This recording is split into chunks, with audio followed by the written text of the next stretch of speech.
नमस्कार साथियों, मैं रामकांत मिश्र, अध्यक्ष प्रजाशक्ति पार्टी समदर्शी। साथियों, वर्तमान समय में जो बहुत बड़ी समस्या है वह है चुनाव का धांधली से होना, चुनाव का निष्पक्ष न होना और उसमें काला धन बहुत बड़ी भूमिका निभाता है। निर्वाचन आयोग ने 2010 में ये व्यवस्था कर दी कि अधिकतम खर्च सीमा इतनी रहेगी, विधानसभा का निर्धारित कर दिया, लोकसभा का निर्धारित कर दिया, लेकिन उससे कहीं अधिक करोड़ों रुपया उस चुनाव में खर्च किया जाता है। ऐसे में जो नए राजनीतिक दल हैं उनको चंदा भी नहीं मिल पाता पर्याप्त, और जो और ज़्यादा पंजीकृत अभी नए ही हैं उनको चुनाव चिन्ह की भी समस्या रहती है। तो ये बहुत बड़ी विसंगति है, इसको दूर किया जाना चाहिए। हम मानते हैं कि न्याय संगत ये होगा कि सभी पार्टियों को निजी चंदे पर प्रतिबंध लगा देना चाहिए। कोई डायरेक्ट चंदा नहीं ले सकता। एक चुनावी फंड का गठन किया जाना चाहिए जिसमें जिसको भी चंदा देना है वो हजारों करोड़ दे सकता है और 1 रुपया भी दे सकता है। गरीब आदमी को भी इस बात की अनुभूति हो कि वो इस लोकतांत्रिक व्यवस्था में उसका भी कुछ योगदान है। अगर वो 1 रुपये का चंदा देना चाहे तो वो भी उस चुनावी फंड में चला जाए। और उसके बाद में देश में जितने भी राजनीतिक दल हैं, वो चाहे राष्ट्रीय पार्टी हो, राज्य स्तरीय मान्यता प्राप्त हो, चाहे पंजीकृत राजनीतिक दल हो, इन तीनों प्रकार के दलों को वोट परसेंटेज जितना ये वोट पाए हैं उसके अनुपात में इनको वो पैसा डिवाइड किया जाना चाहिए। जो करोड़ों वोट पाया है उसको करोड़ों के हिसाब से मिलना चाहिए, जो 1500 वोट पाया है उसको 1500 के हिसाब से मिले, लेकिन सबको मिले। उसमें कोई पंजीकृत दल है तो उसके साथ भेदभाव नहीं होना चाहिए। यही न्याय संगत होगा और यही चुनाव में सुधार का सबसे बड़ा मील का पत्थर साबित होगा। भारत चुनाव आयोग ने 2015 में दिसंबर में दिल्ली में एक सार्क देशों का सम्मेलन किया। उसमें चुनाव सुधार के लिए बड़े बड़े सब वादे किए और चले गए। ये सब एक नौटंकी से बढ़कर कुछ नहीं है। सार्क देश इसमें कौन सा सुधार कराएंगे और क्या वो अपने यहाँ करेंगे? जब हम तो तब किसी को कह सकते हैं जब हमारे यहाँ सब बहुत दिव्य व्यवस्था हो। हमारे यहाँ भ्रष्टाचार, अन्याय, धर्म, काला धन, पीला धन, तरह तरह के धन उसमें उपयोग हो रहे हैं। दूसरे दलों को सताया जा रहा है, नष्ट किया जा रहा है। इसमें आम आदमी पार्टी को किस तरह से परेशान किया जा रहा है किसी से छुपा नहीं है। और अगर उन्होंने कोई पॉलिसी शराब के लिए बनाई भी होगी और कहीं से उनको कोई चंदा का जब प्रावधान नहीं है, सारे राजनीतिक दल, भाजपा जो कर रही है ये महापाप, वो कौन सी दूध धुली है? लाखों करोड़ का चंदा डकारती है। जिन गौ माता की रक्षा के नाम पर आई है, ऐसी वही गौ माता का वध करने वाली कंपनियों से 250-250 करोड़ का चंदा एक साथ हम डकार लेती है। वो उसको अपने अंदर दिखाई कुछ नहीं देता पाप, और दूसरे दलों पर नाना प्रकार के प्रतिबंध लगा रही है, लोकतंत्र को ख़त्म कर रही है। ये पाप बंद होना चाहिए। और आप लोग क्या सोचते हैं इस पर अपना कमेंट करके हमें ज़रूर बताएं।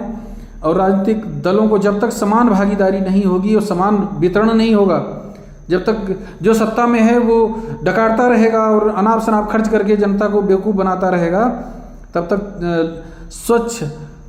स्वस्थ लोकतंत्र की स्थापना नहीं हो पाएगी। और जब तक स्वस्थ राजनीतिक दल चुनाव आचार संहिता का ढंग से पालन नहीं करेंगे, गुप्त रूप से लाखों करोड़ लुटाएंगे और जनता को भ्रमित करेंगे, तब तक एक अच्छी सरकार भी बन नहीं पाएगी। और जब तक एक अच्छी जनप्रिय सरकार नहीं बनेगी, तब तक ये सब झूठ बोलने वाले, फेंकने वाले लोग और अनाप शनाप पैसा खर्च करके सत्ता में आने वाले लोग ही सरकार बनाएंगे और ये जनता के हित में कुछ नहीं करेंगे। जनता इसी तरह मरती रहेगी, रोती रहेगी। हम तो गांव में जाके देखते हैं लोगों की ऐसी बुरी दशा है। जो कोई जाति का झंडा लिए खड़ा है गांव में मिल जाता है, तो कोई किसी पार्टी का झंडा लिए है, लेकिन उसी के समुदाय के, उसी की जाति के लोग इतनी बुरी दशा में जी रहे हैं, उनके लिए वो कुछ नहीं करता, उनकी कोई आवाज़ नहीं उठाता। वो झंडा उनके पैसा लेकर के इन राजनीतिक दलों का जो मोटे पैसे वाले हैं, इनसे पैसा लेकर के वो झंडा लेकर उनको बताता है कि इनकी हवा बढ़िया है और इनका ये बहुत बढ़िया प्रत्याशी, इसको जिताओ। वो पैसा डकार करके इस तरह के पाप करता है। तो ये जब पैसे पर प्रतिबंध लग जाएगा, इन लोगों के पास असीमित धन नहीं रहेगा, ये डायरेक्ट चंदा किसी से नहीं ले सकेंगे 1 रुपये का भी। अगर कहीं किसी से चंदा लेते पाए जाए कोई राजनीतिक दल, तो उसका मान्यता समाप्त हो जाए, उसके चुनाव चिन्ह जब्त कर लिया जाए। ये सब प्रावधान जब तक नहीं होंगे तब तक राजनीतिक दल सुधरेंगे नहीं और ये लोकतंत्र को नष्ट कर देंगे। हमारा आप सब भाइयों बहनों से अनुरोध है, कम से कम प्रार्थना है कि आप सब इस पर ध्यान दें और इस असुरत्व को मिटाने और एक साफ सुथरा लोकतंत्र भारत में स्थापित करने के लिए इस बात की मांग करें, दबाव बनाएं लोकतांत्रिक ढंग से सरकार पर, और चुनाव आयोग से भी पत्राचार करें कि केवल एक चुनावी फंड स्थापित किया जाए और जिसको भी दान देना है 1 रुपये से हजारों करोड़, वो सब उसी फंड में दान करे और उस फंड का चुनाव के बाद समान वितरण हो, या पिछले चुनाव के प्रदर्शन के आधार पर उसका वितरण हो उस पैसे का। उसमें सभी पंजीकृत दलों को शामिल किया जाए। ये नहीं कि वो मान्यता तो उन्हीं को मिलती है ना जो 6% वोट ले आए, राष्ट्रीय स्तर पर ले आए तो उनको राष्ट्रीय स्तर की, और राज्य स्तर पर ले आए तो राज्य स्तर की। और कोई 5% वोट लाया है तो वो बेकार हो गया, उसके मतदाता व्यर्थ हो गए, उनका कोई अस्तित्व नहीं है। ये नहीं होना चाहिए।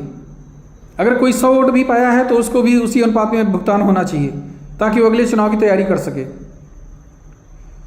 देश तभी बचेगा, तभी लोकतंत्र जीवित रह पाएगा, तभी हम सार्क देश और संयुक्त राष्ट्र संघ को संबोधित कर पाएंगे कि हाँ, हमारे यहाँ का लोकतंत्र देखो कितना स्वच्छ है, कितना स्वस्थ है।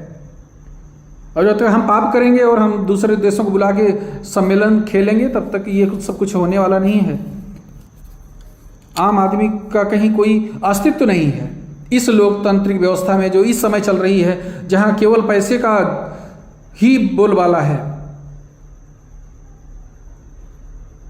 हम दोबारा आप सबसे अनुरोध करते हैं कि आप सब इस पर ध्यान दें और इसको सुधारना केवल हमारी नहीं, आप सब की जिम्मेदारी है। जो प्रत्येक भारत के प्रत्येक नागरिक को इस पर ध्यान देने की जरूरत है और इस पर कुछ न कुछ करने की जरूरत है। नमस्कार।